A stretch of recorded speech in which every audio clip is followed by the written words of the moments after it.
स्वागत है एक बार फिर से आप सभी लोगों का। आज मैं बात करने वाला हूं आपसे एक ऐसे विषय के बारे में जिस विषय पर आज भी लोग बहुत खुल करके बात नहीं करते।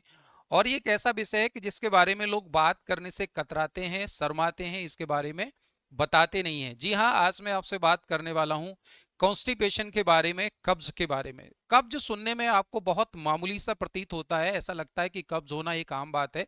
लेकिन मैं आपको बताना चाहूंगा कि इस कब्ज की वजह से भारत में लगभग 22% लोग ऐसे हैं जो पेट संबंधी रोगों से सफर करते हैं। यानी कब्ज पेट संबंधी रोगों का एक बहुत बड़ा कारण है। न केवल पेट संबंधी रोग होते हैं, इससे आपके शरीर में अन्य रोग भी हो सकते हैं। पुराने समय पे ऐसा माना जाता था कि कब्ज ओल्डर एज में होने वाली एक बीमारी है, क्योंकि जैसे जैसे हमारी उम्र बढ़ती है हमारी जो गट की मोटिलिटी है, आंतों की जो गति है, वो रिड्यूस होने लगती है।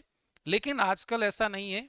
बदलती हुई लाइफस्टाइल की वजह से, या ये कह सकते हैं कि बदलते हुए खान पान की वजह से, आजकल जो कब्ज की प्रॉब्लम है वो यंगस्टर में भी देखने को मिल रही है। यानी कम एज के लोगों में भी कब्ज देखने को मिल रहा है, और इस कब्ज की वजह से बहुत सारी कॉम्प्लिकेशंस हो सकती हैं, बहुत सारी बीमारियां आपके शरीर में इसकी वजह से हो सकती हैं। आप कब कंसीडर करेंगे, यानी कब मानेंगे कि कोई व्यक्ति कब्ज से सफर कर रहा है? तो अगर किसी व्यक्ति का जो बॉवल फ्रीक्वेंसी है, यानी उसके पेट साफ होने की जो फ्रीक्वेंसी है, अगर हफ्ते में 3 बार से कम अगर आप जो कहा जाते हैं, यानी आपके बॉवल की फ्रीक्वेंसी हफ्ते में 3 बार से कम है, तो आप मान के चलिए कि आप कॉन्स्टिपेशन से सफर कर रहे हैं। इस कॉन्स्टिपेशन के अगर कारणों में मैं जाऊं तो कारण वैसे तो बहुत सारे हैं, लेकिन आपको मैं बताना चाहूंगा कि अगर आप बहुत फ्राइड खाना खाते हैं, बहुत तला भुना हुआ खाना खाते हैं, आप समय पर खाना नहीं खाते, या आप ऐसा करते हैं कि आज मान लो आपने खाना 4 बजे खाया, कभी 8 बजे, कभी 5 बजे, यानी आपकी फूड की जो टाइमिंग है वो ठीक नहीं है, या आप बहुत मसालेदार खाना खाते हैं, या आप पानी की मात्रा बहुत कम पीते हैं, या आप किसी भी तरीके की सिडेंटरी लाइफस्टाइल जी रहे हैं, एक्टिविटी बहुत ज़्यादा नहीं करते, या आप तनाव में काम करते हैं। स्ट्रेस एक बहुत बड़ा कारण है, और यंगस्टर में स्पेशली मैं कहूँ तो तनाव ही वो कारण है जिसकी वजह से कॉन्स्टिपेशन यंगस्टर्स में रहता है। तो ये बहुत सारे कारण हैं जिनकी वजह से आपको कॉन्स्टिपेशन हो सकता है। अब मैं आपको बताना चाहूंगा कि कॉन्स्टिपेशन अगर आपको रहता है तो इसकी वजह से आपको क्या क्या दिक्कत हो सकती है।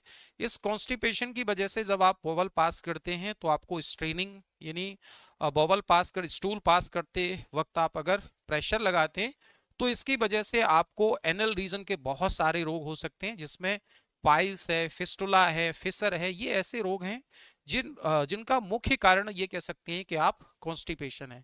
यानी अगर कॉन्स्टिपेशन हुआ और आपने इसको इग्नोर किया तो आपको बहुत सारे कॉम्प्लिकेशन होंगे। इसकी वजह से आपको गैस बनने की प्रॉब्लम हो सकती है, पेट फूलने की समस्या हो सकती है, इंडाइजेशन की समस्या हो सकती है, खाना आपको प्रॉपर नहीं पचेगा।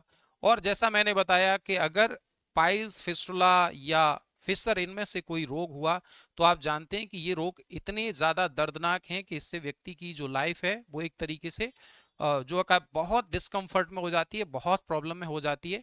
तो अगर आप कॉन्स्टिपेशन से सफ़र कर रहे हैं और इससे रिलीफ चाहते हैं तो इसके लिए आप जानते हैं कि वैसे तो कॉन्स्टिपेशन जब भी किसी को होता है तो लोग मोशन को बढ़ाने के लिए, पेट साफ करने के लिए बहुत सारे तरीके अपनाते हैं। कई बार बहुत सारी मेडिसिन ले लेते हैं और उसकी वजह से, लेकिन उन मेडिसिन के साइड इफेक्ट होते हैं। इसीलिए अगर आप कॉन्स्टिपेशन से सफ़र कर रहे हैं तो हम आपके लिए एक प्रॉपर आयुर्वेदिक प्रिपरेशन लेके आए हैं जो बहुत इफेक्टिव है और कॉन्स्टिपेशन को बहुत अच्छे से रिलीव कराती है। यानी ये कह सकते हैं कि कॉन्स्टिपेशन को जड़ से खत्म करती है। इसके लिए आप हमारी एक प्रिपरेशन है जो हमने बनाई है, पूर्णतः आयुर्वेदिक है, शास्त्रोक्त है, शास्त्रों में जो वर्णन किया गया उन्हीं औषधि द्रव्यों का प्रयोग किया है। और इसके लिए आप हमारा ये बनाया हुआ एक प्रिपरेशन है जिसे हम षटसकार चूर्ण कहते हैं। इस चूर्ण को आप गुनगुने पानी के साथ में 3 से 6 ग्राम रात को सोते वक्त लीजिए। आपको कॉन्स्टिपेशन की समस्या हमेशा के लिए ठीक हो जाएगी। अगर आप हमारे इस प्रोडक्ट को लेना चाहते हैं तो इस दिए हुए नंबर पे आप हमें संपर्क कर सकते हैं। और कॉन्स्टिपेशन या पेट संबंधी किसी भी रोग के बारे में अगर आप कोई जानकारी चाहते हैं तो आप हमें कमेंट कर सकते हैं, साथ ही हमारे दिए हुए नंबर पे हमें संपर्क कर सकते हैं। Thank you all.